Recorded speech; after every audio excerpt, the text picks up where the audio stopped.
That's for sure. But he was good at it. You know, when he was on the Meet the Reporter's Notebook thing, and I would host it, and whenever he wanted to talk about what people were saying, he would say, "People in the street." And I said, "Jerry, get out of the street. You know, that's dangerous to be in the street." And so, so he did it. It took about 10 shows before he stopped saying it. But that was his favorite saying. We said to him, and I've been talking to people around as I go around our great city, and this is what they think about whatever the subject was. He was polite and credible. You know, for me, he was way too polite. Love talking to people in the street. But way back in 1980, he and I covered the Democratic National Convention in New York, and his favorite part of the broadcast, he was the morning host at WHUR, was the part at which we got to go into the street and ask passers-by in New York. I'm telling you, he just had to be in the street all the time. You know, he had the Breakfast Club, yep. And that's when I first started working for the Post in the early 80s. I went over to the Breakfast Club there at the, what was it, on Georgia Avenue, the hotel? Howard University. Howard Inn, I guess. Was it called Harambee House or something? First Harambee House, then the Howard Hotel. So I went over there. That's how I kind of got my start in politics and city politics and electronic journalism. He's been around for so long that he is also known to our first guest, Rushern Baker, who is the county executive of Prince George's County. Rushern Baker, you knew Jerry Phillips, did you not? I did. He was great. I remember him when he was at the Howard Inn, yep. and the show. And in fact, when I first got into politics, I first ran, I went to the a morning show that he was doing. He asked me really tough questions. Yes. It made me nervous. In a very polite way. In a very, very nice way, which I should have known wasn't going to be the habit of most folks. If you have questions or comments for Rushern Baker, give us a call at 800-433-8850. You can send email to kojo@wamu.org. Another loss. Sylvia Cookie Harris is the wife of Republican Congressman Andy Harris in Maryland, and she was well known around the State House because he served 10 years in the General Assembly. He did. He was state senator in the General Assembly before going to Congress, and certainly our thoughts and prayers go out to Congressman Harris and his family. I knew him. You know, we overlapped a little bit in the General Assembly, so I know it's a tough loss for him and for his family. You were supposed to be here last week. You couldn't be here because you had an emergency in your own family. How's your wife? My wife is doing very well. Thank you very much, and certainly we got a lot of thoughts and prayers, and like many families, we're going through our challenges, but she's doing well. Hopefully listening to the show at home. You know, she's a. Did she pick out that shirt you're wearing? Yeah. You know, she loves the shirt. She's got one herself, so she loves it very much. They have to go online to see this shirt. It's a National Night Out Blue. Electric blue. That's right. We stand out. On to the politics of D.C. school boundaries. Oh, there are none. There are none. We can skip that. So there's nothing happening. After a long and drawn-out process involving, it seems, thousands of people from communities in D.C., the committee that the mayor put together came out with proposals. Mayor Vincent Gray endorsed the proposals, and within 24 hours of his endorsing the proposals, at least two of the candidates for mayor, Muriel Bowser, who is the Democratic candidate, and David Catania, who is running as an independent for this position. Catania saying, I think these should be delayed. Muriel Bowser saying, I don't like them at all, and if I am elected, or when she feels that she's elected, she's going to revoke them completely. Yeah, she had a green eggs and ham kind of remark about it. I don't like them at all. You know, this is interesting. They did spend a long time. We have not had school boundary changes in the city since the 1960s, or early 70s. And we've had huge population shifts. We've had dozens of schools closed. And it's a major change of how you go from elementary school to middle school to high school. The city, though, this plan, there aren't enough middle schools for the children that are being planned for. It requires a lot of moving parts. David Catania was first out of the box as the candidate and the Education Committee chairman, saying, look, this is a good plan. It worked hard. He complimented the mayor and the staff for doing it. He says, but this is too much to do by the time school starts 1 year from now. So he has recommended at least another year delay to 2016. And he says we need to make some changes to make sure we don't take children from well-performing schools and put them in underperforming schools. Muriel Bowser waited a day or two later, and she came out with, Catania wrote a two-page, single-space analysis. A day or so later, Muriel Bowser came out with a two-paragraph statement saying, I'm junking the whole thing. I don't want to have anything to do with it. I'll start all over. And then she told the Post in an interview that she would keep Kaya Henderson, the school chancellor, out of the process, and she would just do it herself or have her own people do it. Well, Kaya Henderson is the chancellor, pretty well liked, and she has a legal role in this. She has to approve the thing at the end. So I don't know what all that's about, but it is certainly a major issue now in the D.C. mayor's race. The politics of this, I suspect there is not widespread sentiment for starting this whole process over again because it took so long and it appeared to be so diligent, but one cannot help noticing that Mayor Gray has not yet, if he ever will, endorse the Democratic candidate Muriel Bowser, who seeks to replace him. Could this be a part of this? Well, no, I think there are a lot of reasons Mayor Gray doesn't like Muriel Bowser. She said that she called on him to resign during the lowest days of the controversy, his campaign scandal that's still not over. And I'm pretty sure during the campaign, she said that if Vincent Gray won the primary, that she would not support him. I can't remember. I probably shouldn't have said that until I find the exact quote, but I'm pretty sure that's right. You'll get called on it, that's for sure. But, the mayor, in the Post editorial page today, which has been very favorable to Muriel Bowser, has come out and urged Bowser and David Catania to be more accommodating with this plan and help make it work, not to ditch it. Before we get to Prince George's County, one more political thing in D.C. Tom Lindenfeld is no longer with the Bowser campaign. Longtime activist in both D.C. politics and politics around the nation, is involved in a scandal in the city of Philadelphia where he was involved in a mayoral campaign there and where he has been named in a court case that's going on there. I had heard earlier this week that he is no longer with the Bowser campaign. He is considered a pretty good strategist. What does this all mean? Tom Lindenfeld is the guy you hire when you want to get out the vote operation, where you know what you're doing on the ground throughout the jurisdiction where you're running. Lindenfeld has, he helped Tony Williams, he helped Adrian Fenty, he was helping Muriel Bowser, he's helped other candidates here and around the country. He was in the Obama presidential campaign, of course, and then he was in Philadelphia in 2007, helping Chaka Fattah, terrible mayor, didn't do well. I think he placed fourth. But now the prosecutors up there in the Philadelphia papers are reporting that there was this $1 million shifting around of funds in order to have money for that campaign. And Tom Lindenfeld has come up in getting some of that money. I sent a text to him. He sent me a text back saying, thank you for your interest, but I'm going to fight this or whatever he's going to do. We're going to see what happens. It hurts for Muriel Bowser because he has been working on Bowser's get out the vote effort. She rightly very quickly moved to say he's no longer part of the campaign this week. Yep. So that's done. But she also said we want transparency in our campaign, which seemed to imply, or at least I certainly inferred, that she felt that Lindenfeld had not been straight with the campaign. No, I think that was just a political ninth grade civics class thing to say about government. I don't think it meant anything. But I think it does mean that they don't now have the general who runs to get out the vote, so they'll have to either buy some folks or get some other people to focus. I think Lindenfeld helped bring Bo Schuff, the campaign manager, onto that campaign. He was an integral part of the campaign, and so we'll see how they react to it.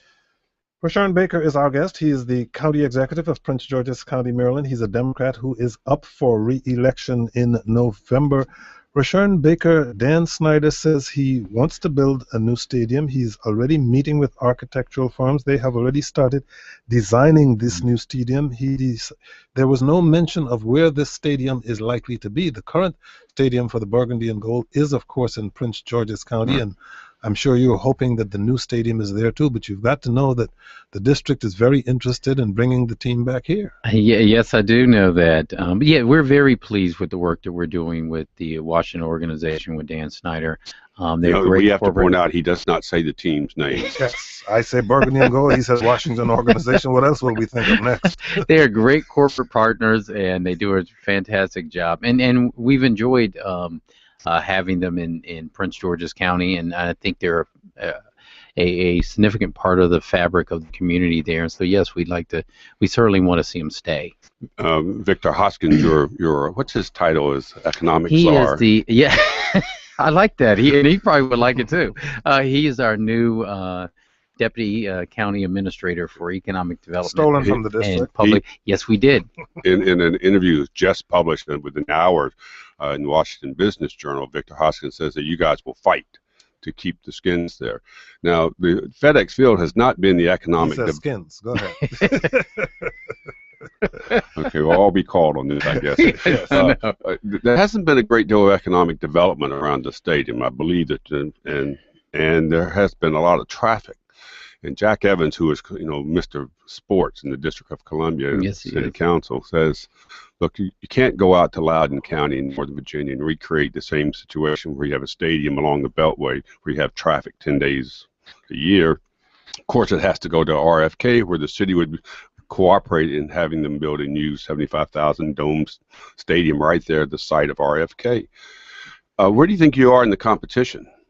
No, I think we've got a pretty good a leg up. One, because the team is currently there now, and if you look at the things that are going on in the county in terms of economic development, I think you rightly pointed out, Tom, that there's currently, or when the stadium was built, there was nothing else around it. But now, close to the stadium on Largo Metro Station is going to be a $650 million regional healthcare facility, which will bring in mixed-use development along that.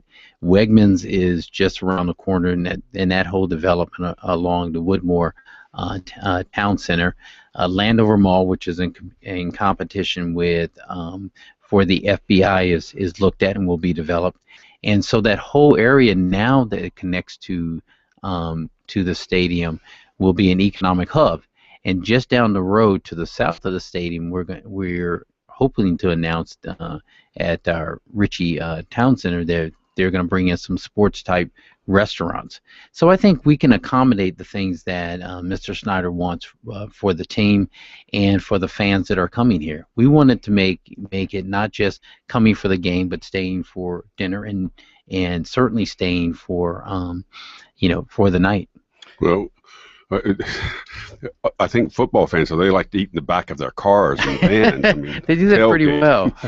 But is there anything new on the FBI move? I was about to say 2 sites under consideration for the new headquarters of the FBI. So we got double the chance. Yeah, well, it's just like high stakes, like being at a casino and betting. You're betting a lot on the FBI, 11,000 customers. Employees, and then whether you get a new stadium, would it be right there? Same spot?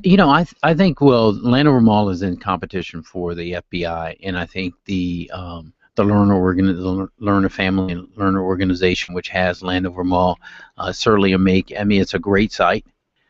It will help in terms of economic development around that area, and I think would fit nicely in with what the Washington organization would want to see. You agree that FedEx Stadium is not very nice to look at, though. It's not very homey and friendly. Since Dan Snyder said he wants a place that rock and rolls like RFK did. Well, even had the architects design the seats so they'll bounce up and down. Well, you certainly have RFK was a smaller facility, and so it was close in. But when that facility was built in FedEx, the idea was a number of seats. You had so many fans, so many people who wanted to come there. It was really bigger. So they purposely went away from closed-in feeling. Now stadiums are going back to the closed-in feeling, and I think Mr. Snyder's done a great job in reconfiguring the stadium.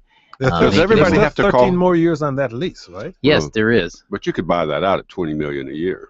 Oh, really? Well, I don't know if you can buy it out at $20 million a year, but does everybody call him Mr. Snyder? Are you just doing that to be polite? And now I think most people call. Okay, I just wonder. Mr. Snyder, Mr. Mr. Sherwood. Cook, all these sports, but you can call me Mr. Sherwood. There you go. In addition to seeing Victor Hoskins from the District of Columbia, he will soon be accompanying you in just a few days on a trip to China, on an economic trip. What are you looking to accomplish there, and why are you organizing the trip at the same time as the District of Columbia Mayor Vincent Gray will be there? Well, I think it's a great, we have a great partnership with the District of Columbia, first of all, and one of the things we were excited about getting Victor to come on board was his relationship with China and the investments they've been able to do in D.C. And I had said going into, the next 4 years and in this campaign that we were going to be very aggressive about our push for economic development and getting the entire world to look at Prince George's County as a place to be. So going to China is about looking at investments in some of the areas in Prince George's County that we think have great opportunity, like Largo, like Suitland, like Branch Avenue, and we see Capitol that Heights. Capitol Heights, you see that the Chinese are investing here, but we're also taking businesses from the county and from the state with us on this mission to set up businesses there also. And with the district going with the mayor, we're working on a couple of great projects. You're actually together. meeting with the mayor while you're over there. Yes. Right? You have some joint appearances. We have joint appearances, and we'll be talking about joint projects in Prince George's County and the District of Can I ask Columbia. a question, though, and this is more city politics? We have a lame duck mayor who's been a lame duck since April 1st. Mayor Gray will be leaving office on January 2nd. He's got 4 months to go. He's not going to really be in a position to, what can he do as a lame duck mayor to do something in China for this 10-day period? Someone's called it a farewell tour for him, but he's trying to do the best he can to be the mayor until the last hour. But it just seems to me that he can't talk to business people there and investors with any certainty because he's a lame duck. Well, I think what he's doing with what anybody would do, if not to be presumptuous on my part, I've got an election in November, and there are two people running, and I'm sure they're listening to your program and say, Cantor, call your office. Exactly. So, but I think what you try to do is your job until you close out the lights. One of the things that he's doing and we're doing together are working on projects that we've been talking about for the last 4 years. Certainly doing a trip together is not this. We didn't just think of it yesterday. We talked about this from the beginning, and the timing just never got there. A lot on our part in the county. If he gets clear of that investigation of his campaign, he would be available for. He told me this week.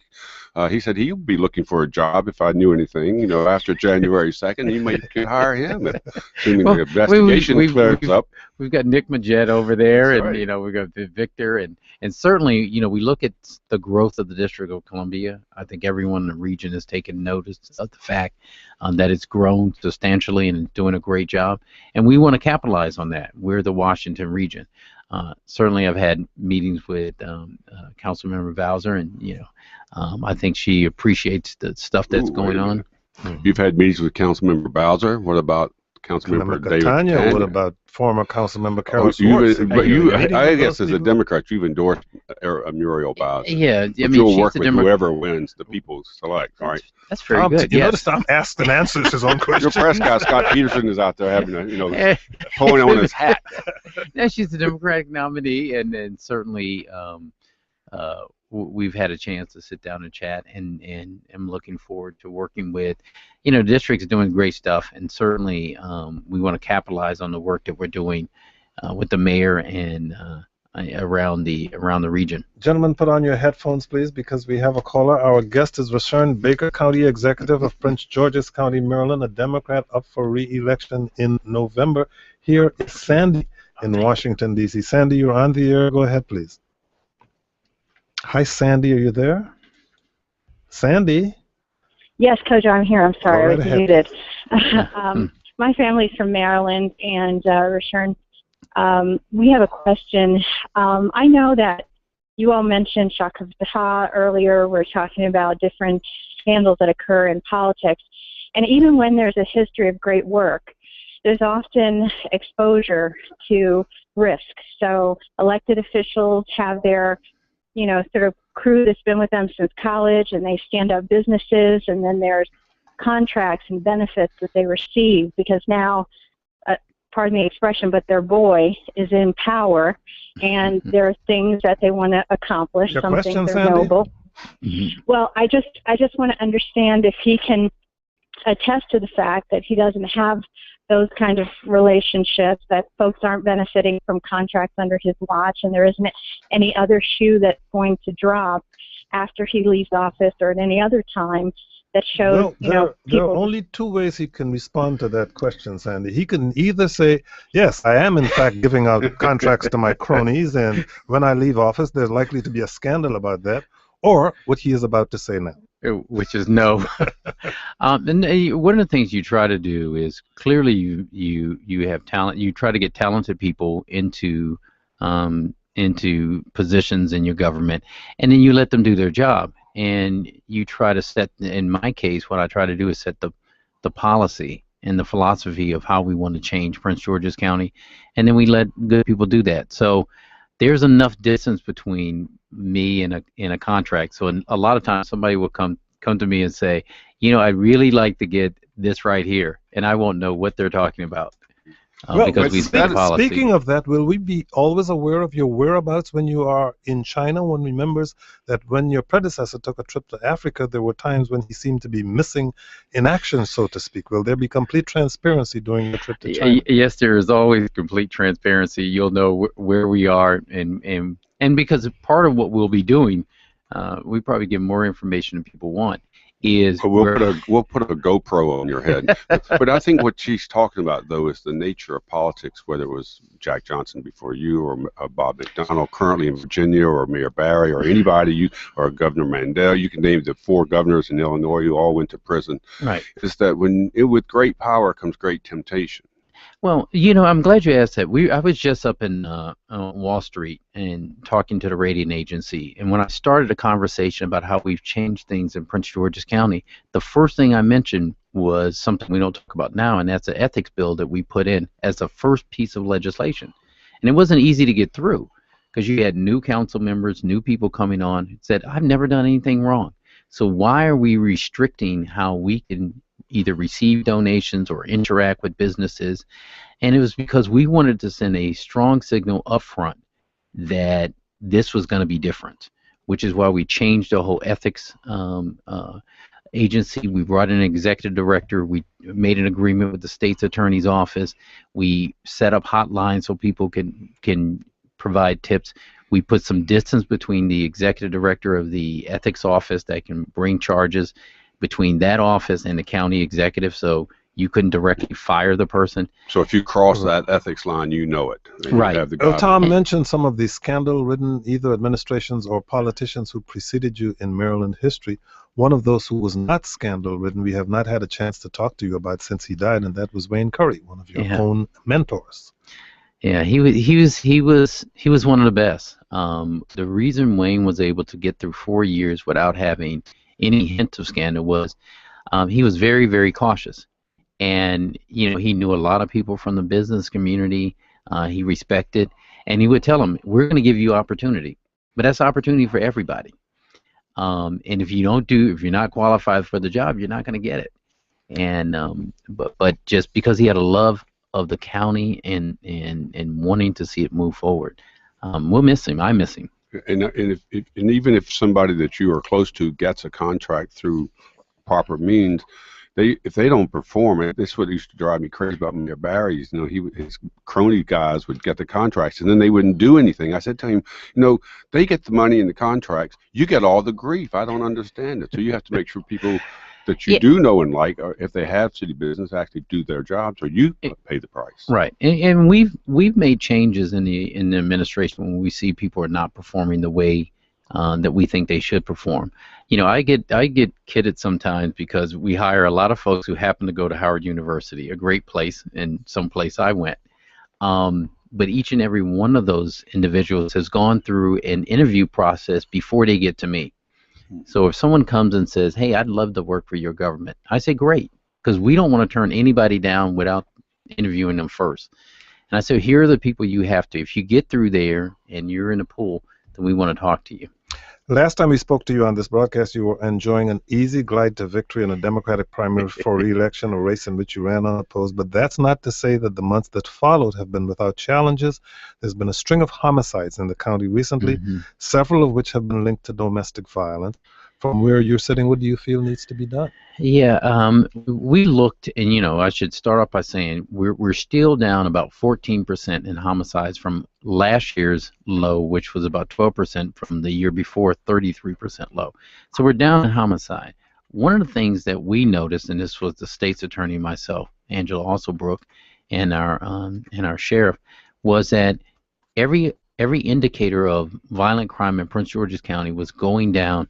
The one thing that was staying steady was domestic violence, and getting control of that. 13 of the homicides that we've had this year in Prince George's County are domestic in relation, and so that's a combination of many things. It's the police do a great job of arresting people and finding the folks, and the state's attorney does a great job in prosecuting them.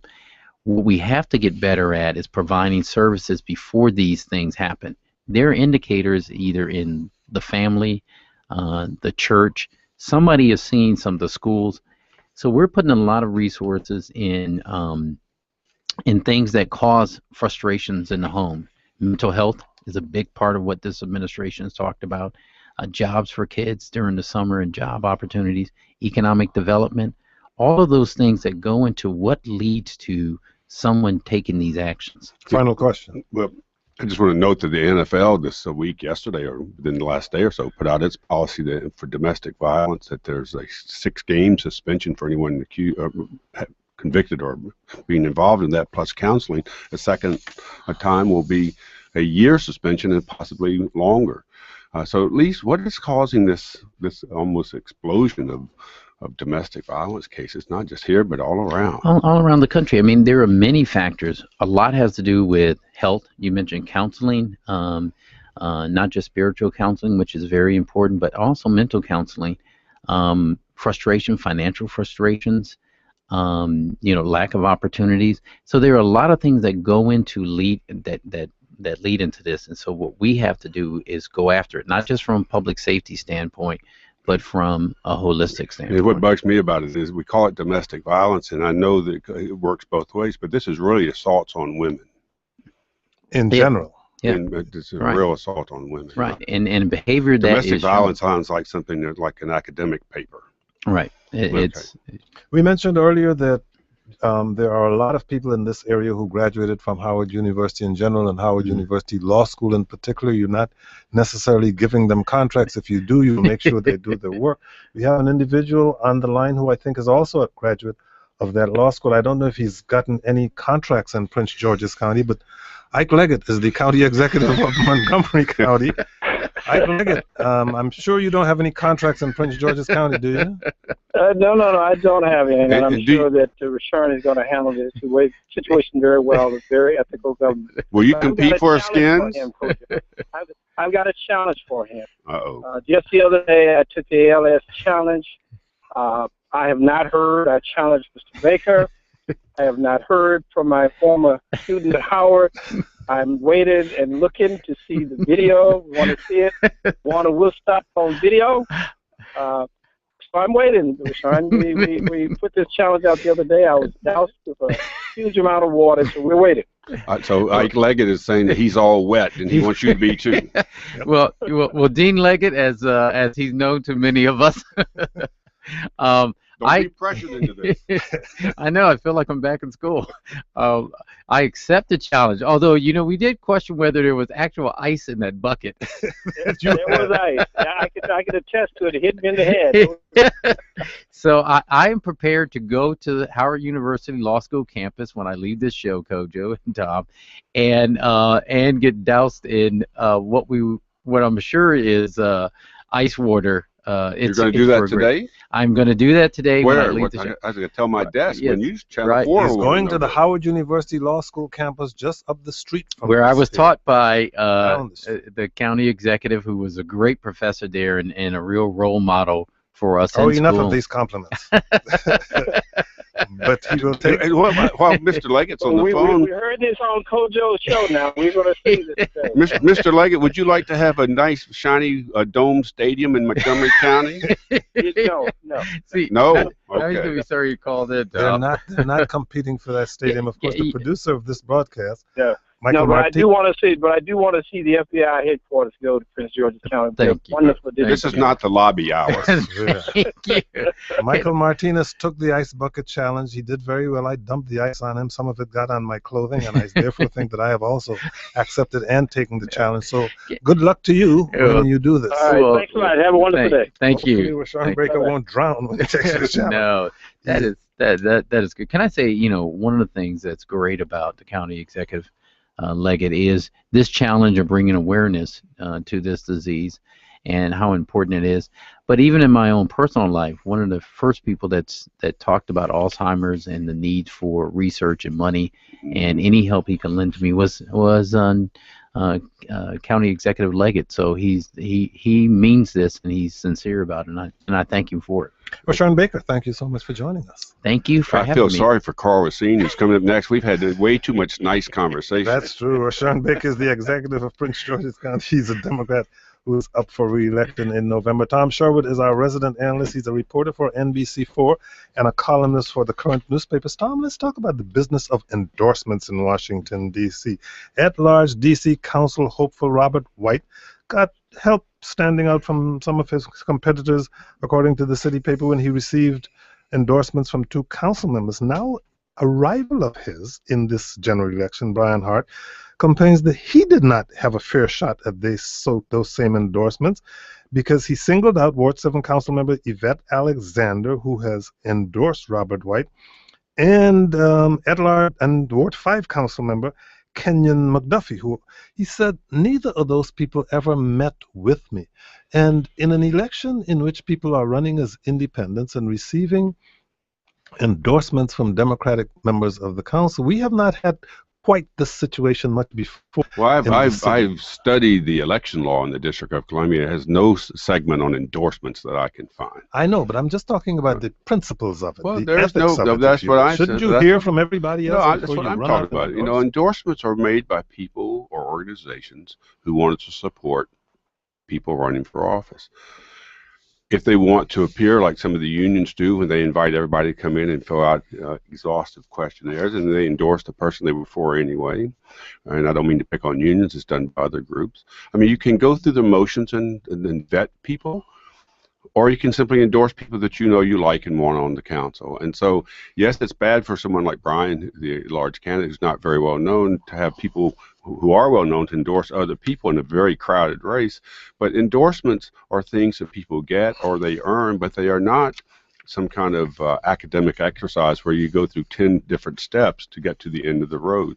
It's just part of the rough tumble of politics. Yes, but you did say it's something people get or they earn. How do we know that the individuals who have endorsed have earned these endorsements and they're not just cronies? It's like LinkedIn. I could go on LinkedIn and endorse you on LinkedIn, and how do I really know, enough about you to endorse you?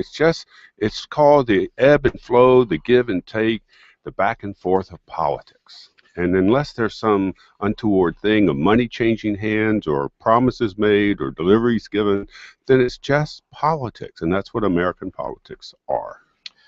The prosecution and defense have rested their cases in the McDonnell trial in Virginia. One assumes that after finally, we were talking forever this morning. Well, they're summarizing. After those are done, I guess we can expect a verdict in this case sometime next week. Care to predict what it might be? No, I don't like to predict either elections or jury verdicts, and I think I'm not a lawyer to know that. But, the prosecutors were pretty tough there in their closing arguments. It lasted a little over 2 hours. I was looking at some of the notes of what was being said, and the prosecutor, according to David Culver from the Post, from Channel 4 News, says the prosecutor brought up the Rolex watch again, and McDonnell had said, I thought it was fake anyway, and so the prosecutor said, well, how many people do you know that would pose 7 times with a Rolex watch that you thought was fake? And then Jeff Shapiro from the Richmond Times-Dispatch said, Mr. Honesty lied to his staff, quoting the prosecutor. So I think it looks really bad for McDonnell's reputation. Well, let's ask someone who is a defense attorney. Well, he's a lawyer. He's not going to who's running for a job in which he might be a prosecutor. He joins us in studio. Karl Racine is a Democratic candidate for Attorney General of the District of Columbia. If you have questions or comments for Karl Racine, call us at 800-433-8850. Send email to kojo@wamu.org. You're a very successful defense lawyer. Thank you for joining us. Thank you very much, Kojo. It's a great pleasure to meet you. Nice meeting you also. This politeness he came is here just at the age of 3 and he's never met me, which could count against him in the election, but we don't know. What do you think is going to be the verdict in the McDonnell trial from your own expertise? Well, I'd like to publicly declare for the first time that I agree completely with Mr. Sherwood. Predictions in politics and in court cases, not a good business, not a business I want to be in. But it is, the case here is kind of strained. Mr. McDonnell, the former governor, keeps saying, I never did anything for him. I never did anything. We took, yeah, maybe probably was wrong to take some of these gifts, but the law is loose in Virginia. I never asked. He never asked me for anything. But the law is different. Johnny Williams, the man involved with the anabolic, never asked for anything, but all of his actions suggest that he wanted favors. So it seems to me that McDonnell was trying to confuse the jury by saying I didn't ask for anything.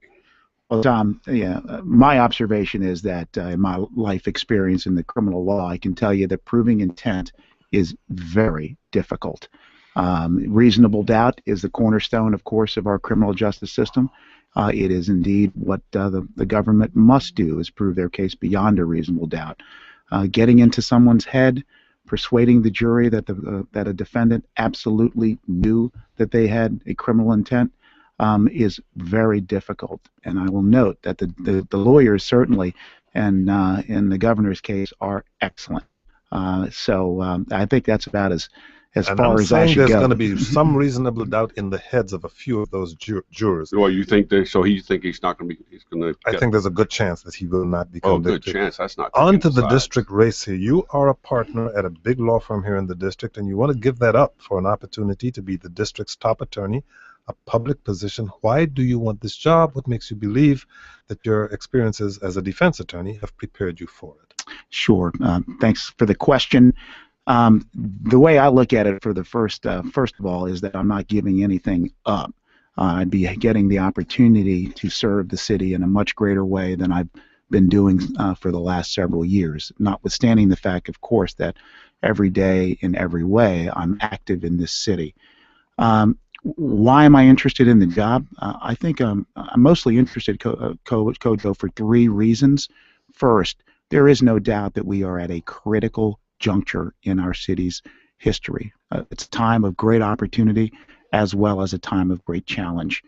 In times of opportunity and challenge, history shows that what leadership requires is indeed honesty, integrity, experience, judgment, and a sense of fairness. I believe that I have those attributes, and I believe that the citizens of the District of Columbia deserve, merit, and will hire an attorney general who has those attributes. You once did a stint in the district's public defender service, and in a 2010 interview with the Washington Post, according to City Paper, you said, quoting here, "I do question the notion of being focused primarily on commercialism instead of doing good works for people." You mentioned that in the context of saying that staying with a large law firm is potentially your biggest regret. Is that what you're seeking to change now? Kojo, I appreciate your doing your research, and that was in fact my comment. And that comment is a comment that I, frankly, throw around in my mind. I think about every day, and that is, am I using my precious time and my gifts to my best abilities for the greater goal, greater good? Yes, I want to spend all of my waking hours not focused on anything other than my brother, my sister, my neighbor in the District of Columbia. You say we're at a critical juncture. Is that because this is the first election in the District of Columbia for an attorney general, someone who will have great power, will oversee a very large office of 300 lawyers, roughly speaking?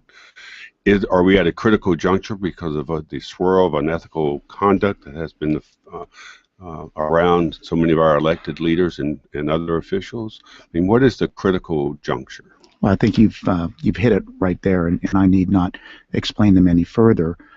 First, yeah, when I go around town, Kojo, no matter where I am in the District of Columbia, and Tom, you know this better than most, what you hear are real questions about honesty, integrity, and indeed the purpose for which public servants serve and run for office. I want to at least do my part and demonstrate that public service is indeed a privilege, and it's a privilege that's fundamentally directed to the good of the people. There are 5 candidates. I think there are 5 candidates. Paul Zuckerberg, who without him we would not have this election because he fought to have it. Edward Smith, Smitty Smith as he likes to call himself, you, Lori Masters, and Latifah Williams. Do you know any of your opponents? I do. I know Ms. Masters. Would you like to run them down or say something nice about them? You know, I mean, why are you over them? So they have interesting, various. All of them have different backgrounds as lawyers, and who all appear to be good people, as far as we know so far. Well, I'm not going to run them down. I'll let them run me down. If you look hard, you'll see some of that nonsense out there. Here's what the city needs again. It needs proven, independent, tested leadership who actually has produced results. And I think that if you compare my background, my history, my reputation, and I ask people to go around and check my reputation as well as the reputation of my opponents, what you'll find is that people have great confidence in the judgment that I didn't realize until this morning that, Montgomery County School Board, with all the credit cards, when they decided they could buy what they want when they want the credit card, the task force that led to them giving up the credit cards was run by Karl Racine. How did you get out in Montgomery County?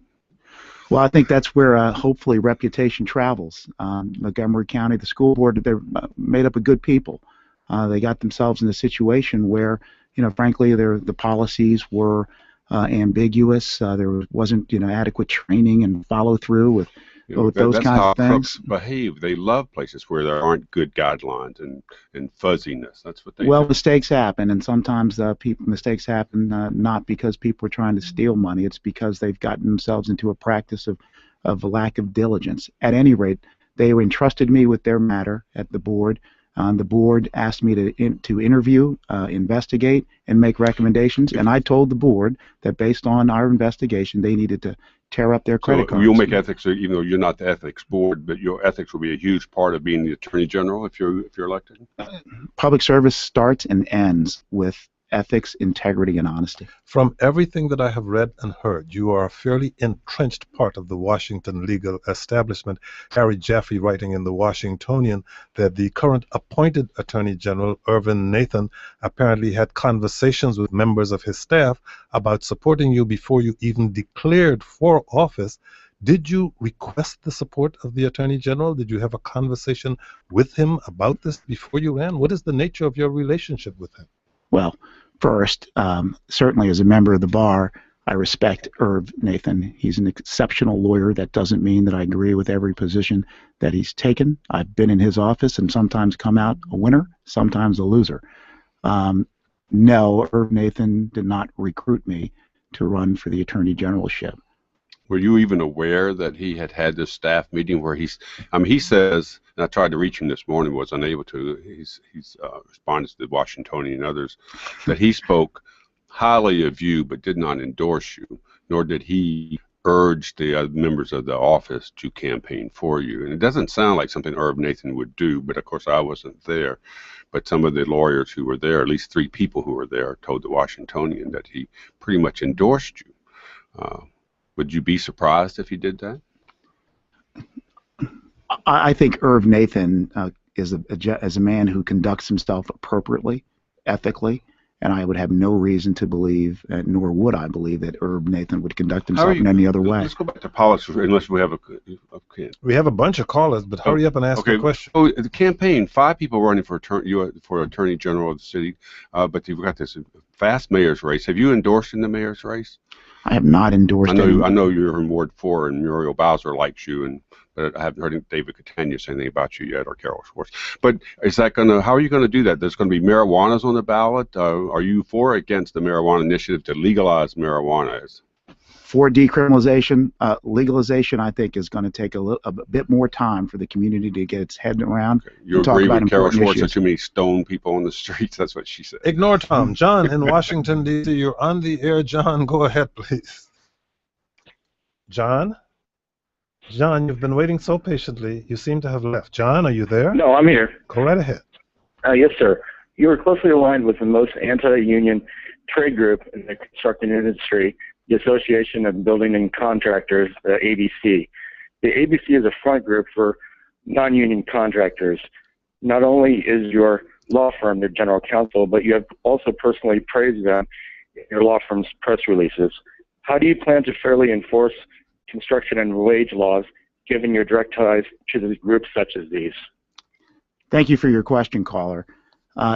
Here's the deal.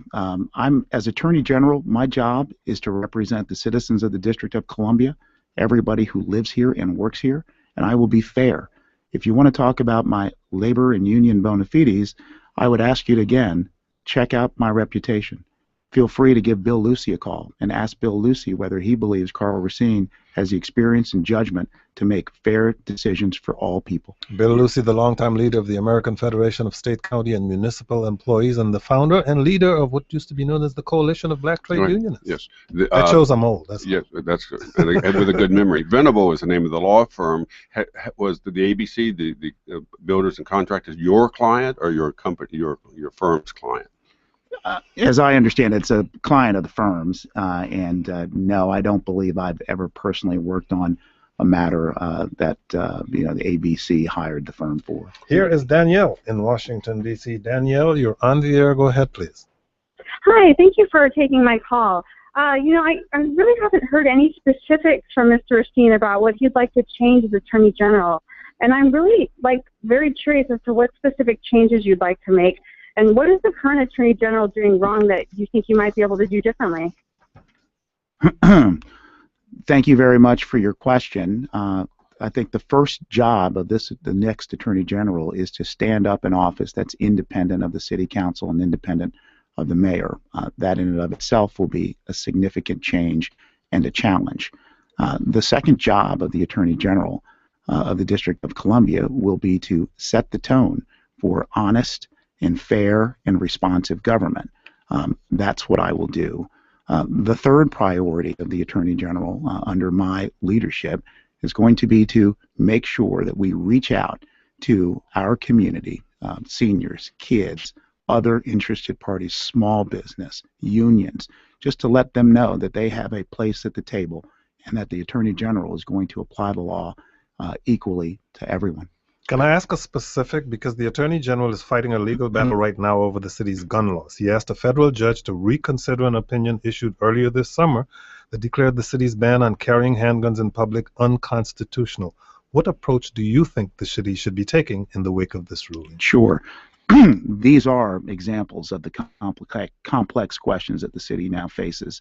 With respect to the gun ruling, I think the council and the mayor and the attorney general right now, as reported, are doing it the right way, which is they're working together collaboratively to devise a strategy that will ensure the safety of our citizens, even as we comply with the Supreme Court law that clearly is running in the direction of allowing handguns in the community. The council tried an end run this year around the mayor to declare that the city budget doesn't need congressional review. They kind of lost that on the court. Do you have another complicated specific? Do you have, without getting into the weeds of that, Sure. Do you have any sense that the council is on the right track, or do you agree with Mr. Nathan, the Attorney General, that the Sure. council was trying to run around Congress? Well, I think it's clear that Attorney General Nathan, the council, and indeed the mayor have the same goal, same as DC Vote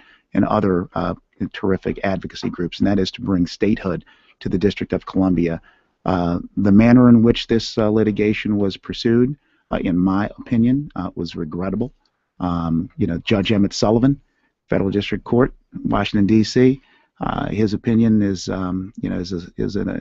should be read by every single person here. And thank you for bringing Dream City with you today, but it didn't affect any of my questions. I see. Dream City, of course, is the book that Tom Sherwood and Harry Jaffe wrote about a former mayor of the District of Columbia who shall remain nameless. Karl Racine is a Democratic candidate for Attorney General of the District of Columbia. Thank you so much for joining us. Good luck to you. Thank you very much, Kojo. Thank you, Tom. Tom Sherwood is our resident analyst. He's a reporter for NBC4 and a columnist for the current newspapers. Any big Labor Day plans, Tom? No, but I would wish everyone a happy Labor Day, and we should respect the fact that people labor in this country. Thank you all for listening. I'm Kojo Nnamdi.